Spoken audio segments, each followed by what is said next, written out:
मुसलमानों के दुनिया में 57 बड़े देश हैं जिन्हें पाकिस्तान हर मुमकिन कोशिश करके भारत से दूर रखना चाहता है, लेकिन सबसे बड़े इस्लामिक मुल्क के मुखिया ने आतंकिस्तान के मुंह पर ऐसा करारा तमाचा जड़ा है जिसकी गूंज शहबाज और मुनीर के कानों में अब तक गूंज रही होगी।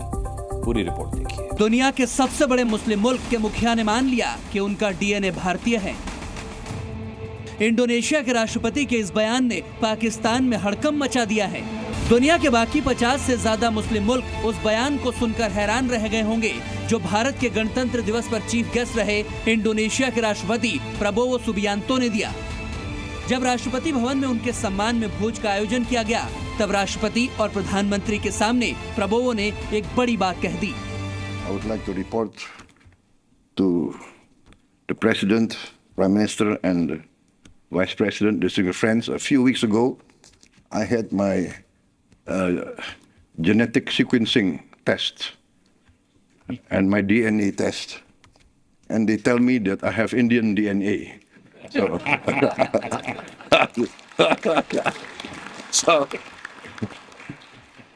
and everybody knows when I hear Indian music, I start dancing. So, it must be part of my makeup. So, Subianto ने जैसे ही अपने डीएनए को भारतीय बताया तो उनके बगल में बैठे उपराष्ट्रपति और प्रधानमंत्री जोर जोर से हंसने लगे।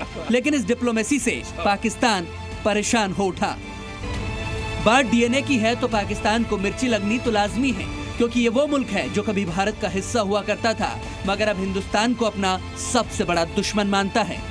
शहबाज शरीफ को प्रबोवो के भारतीय डीएनए वाले बयान से डबल झटका लगा है, क्योंकि इंडोनेशिया के राष्ट्रपति पहले पाकिस्तान जाने वाले थे, लेकिन ऐन मौके पर उन्होंने अपना दौरा रद्द कर दिया और वो भारत में रिपब्लिक डे परेड के खास मेहमान बन गए, क्योंकि दुनिया भी ये बात जानती है कि ये दौर भी और आने वाला दौर भी भारत का ही है। पाकिस्तानी भी ये बात अपने हुक्मरानों को समझा कर परेशान हो गए हैं। शहबाज और मुनीर के मुल्क को आतंकी पालने से तो फुर्सत नहीं है, तो भला वो विकास की बात कैसे सोचेंगे? तो फिर क्यों सिर्फ मजहब के नाम पर अपना पेट भरने की मंशा रखते हैं? क्योंकि अब तो मुस्लिम मुल्क भी भारत के साथ खड़े हैं, ना कि आतंकिस्तान के साथ। और अब इंडोनेशिया के राष्ट्रपति का पाकिस्तान न जाकर भारत आना पाकिस्तानी मीडिया में भी सुर्खियां बटोर रहा है। दुनिया को दिखाई दे रहा है सिवाय पाकिस्तान के, क्योंकि इंडोनेशिया के राष्ट्रपति ने जिस डीएनए टेस्ट की बात की है वो दरअसल एक तरह का जेनेटिक टेस्ट होता है, जिसके जरिए किसी व्यक्ति की पहचान होती है कि वो कहाँ का रहने वाला है। उसके पूर्वज और वंश के बारे में भी इस टेस्ट से जानकारी मिलती है। ऐसे में ये बात तो पाकिस्तानियों को कब की मान लेनी चाहिए कि उनका डीएनए भी भारतीय है, लेकिन वो तो बस भारत को गिराने की नापाक साजिशें करने में ही लगे रहते हैं। बोए पेड़ बबूल का तो आम कहां से पाए, ये कहावत पाकिस्तान पर बिल्कुल सटीक बैठती है।